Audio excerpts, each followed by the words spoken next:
Oke, baik kita masuk ke pembahasan yang pertama, yaitu terkait definisi dari derivatif. Jadi, suku bunga itu merupakan nama yang diberikan untuk berbagai macam sekuritas keuangan.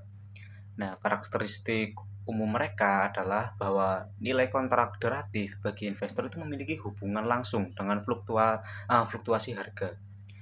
Variabel lain yang mendasarinya juga sangat berperan. Nah, penggunaan kontrak derivatif itu dapat membatasi ekspor bisnis terhadap fluktuasi harga yang tiba-tiba dapat menurun. Tuh. Lalu suku bunga, harga komoditas, nilai tukar mata uang asing, dan harga saham perusahaan itu merupakan jenis risiko harga dan suku bunga yang paling umum eh, oleh dilindung nilai oleh perusahaan. Contohnya nih ada perusahaan Starbucks yang mana menghadapi berbagai risiko termasuk risiko suku bunga, fluktuasi harga komoditas dan fluktuasi mata uang asing. Nah, karena si Starbucks ini memperkirakan arus kas dan pendapatan masa depannya berdasarkan suku bunga dan harga di masa yang akan datang, maka perusahaan tersebut itu uh, menandatangani kontrak derivatif untuk mengelola risiko hasil di masa depan tersebut. Nah, dengan menandatangani perjanjian semacam ini, nantinya Starbucks ini mengunci nilai tukar, suku bunga, dan harga komoditas sehingga apa? Sehingga mengurangi dampak perubahan nilai tukar, suku bunga, dan harga komoditas di masa depan terhadap arus kas dan pendapatannya. Baik, di sini kita akan membahas mengenai transaksi lindung nilai atau hedge transaction, di mana istilah ini digunakan untuk menggambarkan kombinasi antara posisi yang sudah ada dengan kontrak derivatif yang dirancang untuk mengelola resiko yang dihadapi perusahaan apabila hanya memegang posisi tersebut tanpa perlindungan. Nah, sebagian besar perusahaan melakukan transaksi lindung nilai ini dengan menggunakan beberapa jenis instrumen derivatif dasar, yaitu yang pertama ada kontrak forward, kemudian kontrak berjangka, opsi, dan swap. Nah, untuk pertama kita akan membahas mengenai kontrak forward. Nah, kontrak forward ini merupakan perjanjian antara dua pihak untuk membeli atau menjual suatu aset, di mana seperti komoditas atau mata uang pada harga, jumlah, dan tanggal tertentu di masa depan. Nah, kontrak ini bersifat privat dan dinegosiasikan langsung atau over the counter, bukan diperdagangkan di bursa. Selanjutnya untuk future contracts, di sini kontrak standar yang mirip dengan forward namun diperdagangkan di bursa dan dijamin oleh lembaga clearing atau clearing house. Nah, bursa menentukan semua detail kontrak seperti jumlah, kualitas barang, dan tanggal jatuh temponya. Nah, untuk manfaatnya sendiri itu yang pertama ada likuiditas tinggi karena dapat dijual kembali di pasar. Kemudian resiko gagal bayarnya rendah karena dijamin oleh bursa. Kemudian biaya kontrak relatifnya cukup rendah karena diatur secara standar. Nah, kemudian perbandingan dengan forward ini bersifat pribadi dan dapat disesuaikan, sedangkan future standar ini dan diperdagangkan di pasar terbuka, namun forward menanggung resiko gagal bayar yang lebih besar dibanding dengan future. Kemudian untuk option atau opsi, ini adalah kontrak yang memberikan hak tetapi bukan kewajiban. Nah, kepada pemegangnya untuk membeli atau menjual suatu aset pada harga tertentu atau strike price dalam jangka waktu tertentu. Pihak yang membeli opsi ini disebut holder, sedangkan pihak yang menjual disebut writer. Nah, jenis opsi ini ada dua, yaitu yang pertama ada call option, kemudian ada put option, di mana call option ini memberi hak untuk membeli aset pada harga tertentu, dan put option ini untuk memberi hak untuk menjual aset pada harga tertentu. Nah, contohnya nih, sebuah perusahaan membeli call option untuk membeli bahan bakar seharga $1 per galon dengan biaya opsinya $1.000. Jika harga pasar naik menjadi 1,10 dolar, perusahaan dapat mengeksekusi opsi dan menghemat biaya pembelian bahan bakar. Namun jika harga turun di bawah $1, perusahaan tidak akan mengeksekusi opsi dan hanya kehilangan biaya premi sebesar $1.000. Baik, di sini kita akan membahas mengenai transaksi lindung nilai atau hedge transaction, di mana istilah ini digunakan untuk menggambarkan kombinasi antara posisi yang sudah ada dengan kontrak derivatif yang dirancang untuk mengelola resiko yang dihadapi perusahaan apabila hanya memegang posisi tersebut tanpa perlindungan. Nah, sebagian besar perusahaan melakukan transaksi lindung nilai ini dengan menggunakan beberapa jenis instrumen derivatif dasar, yaitu yang pertama ada kontrak forward, kemudian kontrak berjangka, opsi, dan swap. Nah, untuk pertama kita akan membahas mengenai kontrak forward. Nah, kontrak forward ini merupakan perjanjian antara dua pihak untuk membeli atau menjual suatu aset, di mana seperti komoditas atau mata uang pada harga, jumlah, dan tanggal tertentu di masa depan. Nah, kontrak ini bersifat privat dan dinegosiasikan langsung atau over the counter, bukan diperdagangkan di bursa. Baik, selanjutnya di sini yang keempat ada swaps, di mana swap adalah perjanjian antara dua pihak untuk menukar aliran kas atau cash flow di masa depan berdasarkan perhitungan tertentu. Nah, bentuk yang paling umum adalah interest rate swap, di mana satu pihak ini membayar bunga tetap dan menerima bunga mengambang atau sebaliknya. Nah, misalnya perusahaan dengan pinjaman bunga variabel sebesar $1, $1 juta ingin menghindari resiko kenaikan suku bunga, maka perusahaan dapat membuat perjanjian swap untuk membayar bunga tetap 8% dan menerima bunga mengambang dari bank. Dengan cara ini, perusahaan dapat menstabilisasikan beban bunga dan melindungi arus kasnya. Nah, manfaatnya itu sendiri adalah untuk mengurangi ketidakpastian terhadap suku bunga atau nilai tukar, dan dapat digunakan untuk menyesuaikan struktur keuangan perusahaan tanpa harus mengubah kontrak utang yang ada. Dan untuk biaya dan resikonya di sini biasanya ada biaya atau fee kepada pihak lawan atau counterparty. Baik, masuk materi selanjutnya yaitu mengenai konsep dasar dan definisi valuta asing. Nah, jadi mata uang sendiri ini adalah alat tukar yang digunakan untuk transaksi ekonomi. Sedangkan nilai tukar yaitu rasio antara satu mata uang dan mata uang lainnya, atau harga satu mata uang yang dinyatakan dalam mata uang lainnya. Jadi, dalam transaksi antar entitas bisnis di berbagai negara, jumlah piutang dan utang biasanya didenominasi dalam mata uang lokal entitas pembeli atau entitas penjual. Misalnya, jika perusahaan Amerika Serikat menjual barang dagangan kepada perusahaan Inggris, maka jumlah transaksi akan didenominasi atau dibayarkan dalam dolar Amerika Serikat atau pound sterling. Meskipun perusahaan Amerika Serikat akan mengukur dan mencatat piutang dan penjualannya dalam dolar Amerika Serikat, sementara perusahaan Inggris akan mengukur dan mencatat pembelian dan utangnya dalam pound sterling, terlepas dari mata uang transaksi tersebut. Lalu di sini ada jenis kutipan untuk nilai tukar. Jadi di sini ada dua, yaitu kutipan langsung dan kutipan tidak langsung.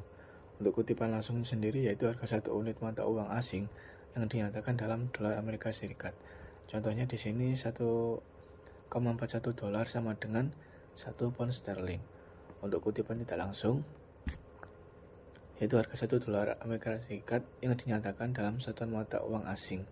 Contohnya 0,709 pound sterling sama dengan 1 dolar. Kemudian ada sistem nilai tukar. Nah, di sini terbagi menjadi 3, yaitu ada nilai tukar mengambang, nilai tukar tetap, nilai tukar berganda. Jadi yang pertama nilai tukar mengambang atau bebas, yaitu nilai tukar yang berfluktuasi berdasarkan kekuatan pasar penawaran dan permintaan. Lalu yang kedua nilai tukar tetap, itu nilai tukar ditetapkan oleh pemerintah dan tidak boleh berubah secara bebas. Lalu nilai tukar berganda, di mana suatu sistem pemerintah menetapkan nilai tukar tetap yang berbeda untuk berbagai jenis transaksi. Misalnya nilai tukar preferensial untuk impor penting untuk mencapai tujuan ekonomi.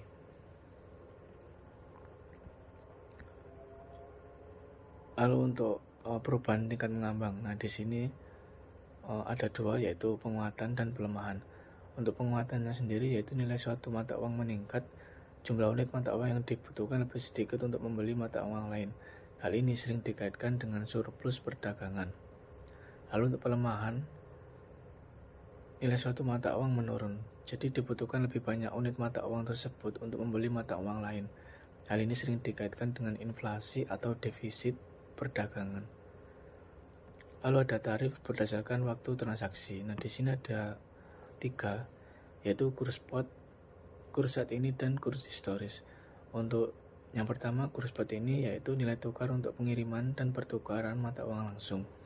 Lalu yang kedua, kurs saat ini yaitu kurs spot yang berlaku pada tanggal neraca.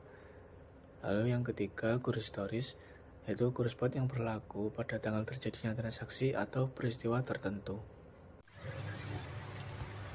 Oke, jadi kali ini saya akan membahas terkait foreign currency transaction other than forward contract. Jadi transaksi ketika menggunakan mata uang asing ketika tidak ada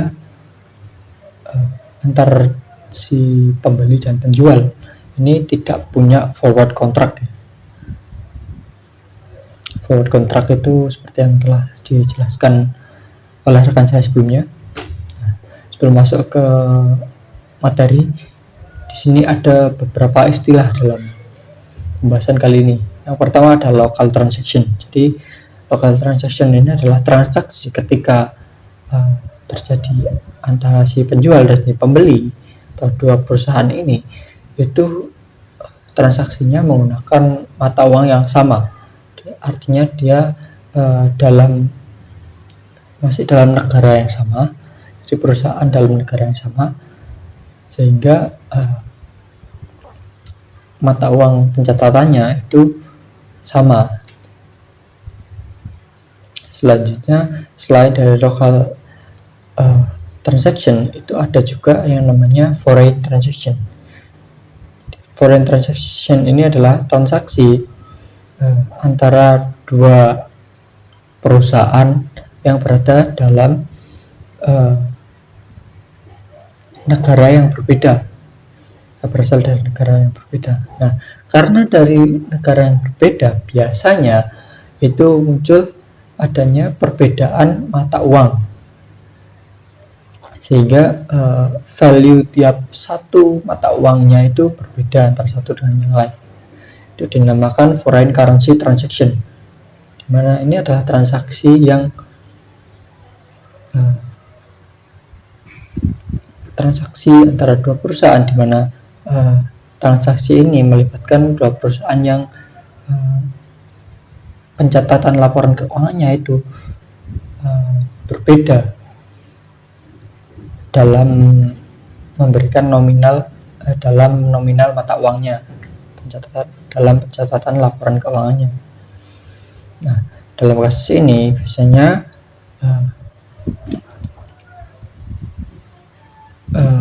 ketika melakukan penjualan itu tentunya perlu menyesuaikan mata uangnya dari masing-masing dalam pencatatan penjualannya. Dalam pencatatan penjualan atau pembeliannya itu perlu disesuaikan dengan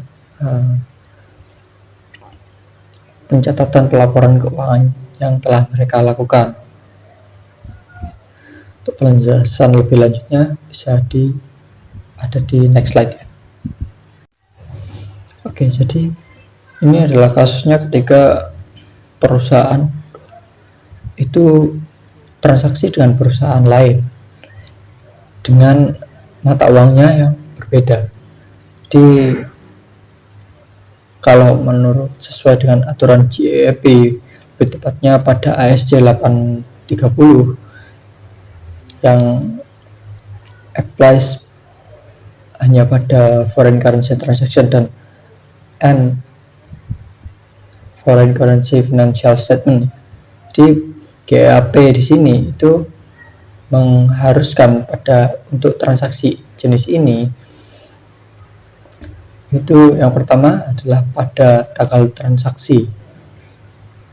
Itu pencatatannya untuk tiap aset, liabilitas, revenue, beban, gain or loss yang muncul atas transaksi itu harus dicatat, diukur dan dicatat sesuai dengan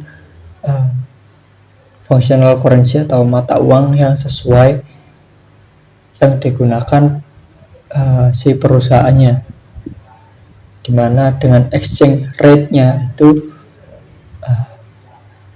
sesuai pada exchange rate yang ada pada tanggal tersebut. Jadi dia pakai spot rate. Nah, yang kedua, tiap balance sheet date.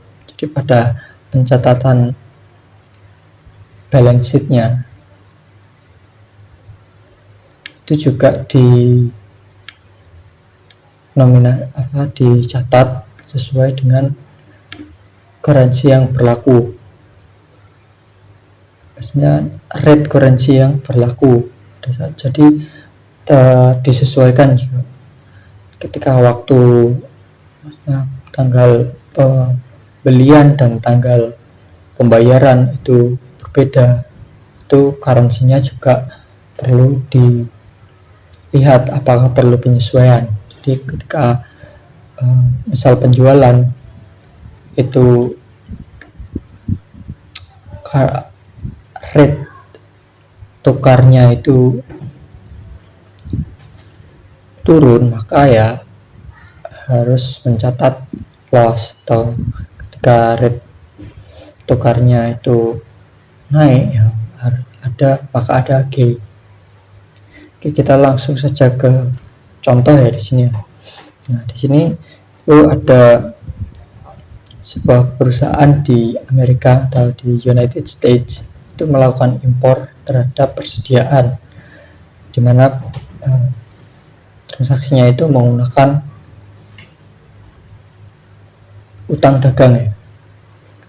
Nah, impornya ini dari perusahaan di Kanada.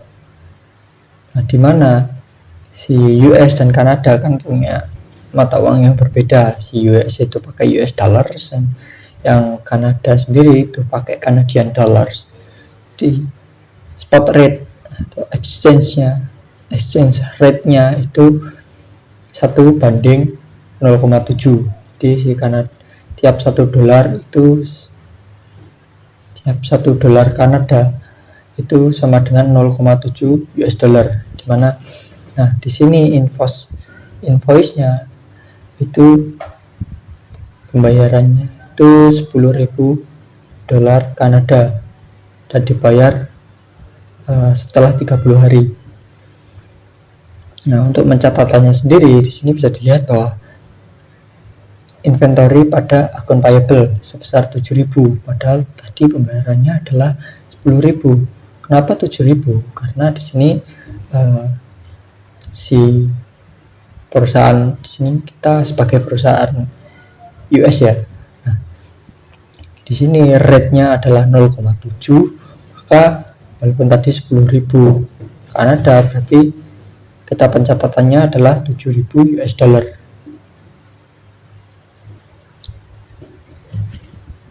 Nah, sekarang dilanjutkan ketika transaksi pembayaran kasnya ya. Nah, di sini waktu transaksi pembayaran kas setelah 30 hari membayar kas ini, spot rate atau exchange rate-nya ini itu berubah. Yang semula awalnya 0,7 per 1 Canadian dollar itu berubah jadi 0,69 per 1 Canadian dollar. Maka di sini kan ada perubahan. Pada kalau transaksi pada biasa akun payable pada kas sebesar 7.000 kan.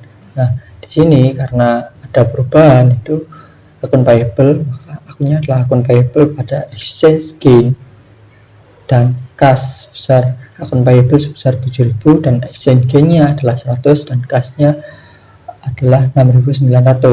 Kenapa 6.900? Karena tadi ya walaupun sebelumnya akun payable dicatat sebagai 7.000, tapi karena ini adalah ada perubahan exchange rate atau penurunan exchange rate, maka yang aktual yang dibayar itu hanyalah sesuai dengan perubahannya, di 6.900. Yang 100 dimana? Yang 100 dihitung sebagai gain karena utangnya 7.000, yang awalnya utang 7.000 tapi hanya membayar 6.900. Seperti itu pembahasan terkait foreign currency transaction other than forward contract. Oke, jadi materi selanjutnya yaitu terkait pembelian dalam mata uang asing. Nah, di sini kita langsung saja masuk ke contoh soalnya. Di sini ada suatu perusahaan ya dari Amerika Serikat, yaitu contohnya itu ABC. Di sini dia tuh membeli barang dagangan secara kredit dari Paris Company pada tanggal 1 Desember 2016, yaitu senilai 10.000 euro. ketika kurs spot untuk mata uang asing adalah 0,66 euro. Nah, ATC ini menutup pembukuannya pada tanggal 31 Desember 2016 ketika kurs spot untuk euro adalah 0,655 dan menyelesaikan akun tersebut pada tanggal 30 Januari 2017 ketika kurs spot adalah 0,6650. Nah, transaksi dan peristiwa ini itu dicatat oleh ATC seperti yang ada di PPT ya, teman-teman bisa dilihat contohnya. Nah, jadi di sini tuh dari contoh tersebut itu menunjukkan bahwa pada tanggal 1 Desember 2016, ETC itu menanggung liabilitas sebesar 6.600 dolar euro dalam dolar dalam denominasi euro. Nah, pada tanggal 31 Desember 2016, liabilitas tersebut itu disesuaikan untuk mencerminkan nilai tukar saat ini dan keuntungan nilai tukar itu sebesar 50.000 dolar. 50 dolar. Yang mana itu dimasukkan dalam laporan laba rugi milik ATC pada tahun 2016. Nah, keuntungan nilai tukar tersebut itu merupakan hasil perkalian 10.000 euro dengan perubahan nilai tukar spot euro antara tanggal 1 dan 31 Desember 2016. Pada tanggal 30 Januari 2017, ketika liabilitas tersebut dilunasi, nilai tukar spot euro telah meningkat menjadi 0,6650 dan ETC itu mencatat kerugian nilai tukar sebesar 100 dolar. Total kerugian nilai tukar ini tuh sepertinya hanya 50 dolar dikali 10.000 euro dikali 0,6650 dikurangi 0,6610. Nah, tetapi kerugian ini tuh dilaporkan sebagai keuntungan nilai tukar sebesar 50 dolar pada tahun 2016 dan kerugian nilai tukar sebesar 100 dolar pada tahun 2017. Oke, untuk materi selanjutnya yaitu terkait penjualan dalam mata uang asing. Jadi pada tanggal 15 Desember, ini langsung contoh soalnya ya teman-teman. Jadi pada tanggal 15 Desember 2016, ETC ini menjual barang dagangannya secara kredit kepada RAM Company seharga 20.000 euro dengan kurs spot untuk euro sebesar 0,6625. Nah, di sini tuh kita abaikan aja ya harga penjualannya, di mana ETC ini menutup pembukuannya pada tanggal 31 Desember dengan kurs spot sebesar 0,6550. Menagih piutang tersebut pada tanggal 15 Januari 2017 dengan kurs spot sebesar 0,6700 dan menahan euro tersebut itu hingga tanggal 20 Januari ketika ETC mengkonversikan euro tersebut ke dalam dolar AS dengan kurs spot sebesar 0,6725 yang berlaku pada tanggal tersebut. Dari sini ETC itu mencatat transaksi yang seperti yang ada di bawah itu ya, bisa dilihat. Nah, di sini itu singkatnya penjualan dalam mata uang asing itu harus diukur dalam dolar pada tanggal penjualan menggunakan nilai tukar spot mata uang asing dengan berdasarkan tanggal tersebut. Nah, jika tanggal laporan keuangan jatuh tempo sebelum piutang ini dilunasi, maka piutang itu harus diukur ulang untuk mencerminkan nilai tukar spot pada tanggal laporan keuangan. Keuntungan ini terjadi ketika dolar melemah karena mata uang asing yang akan diterima itu bernilai lebih banyak ya, lebih banyak nilainya daripada saat pertama kali dicatat. Nah, kerugian juga itu terjadi ketika dolar menguat karena mata uang asing yang akan diterima itu bernilai lebih rendah dalam dolar daripada saat pertama kali kita catat. Mungkin gitu. Terima kasih.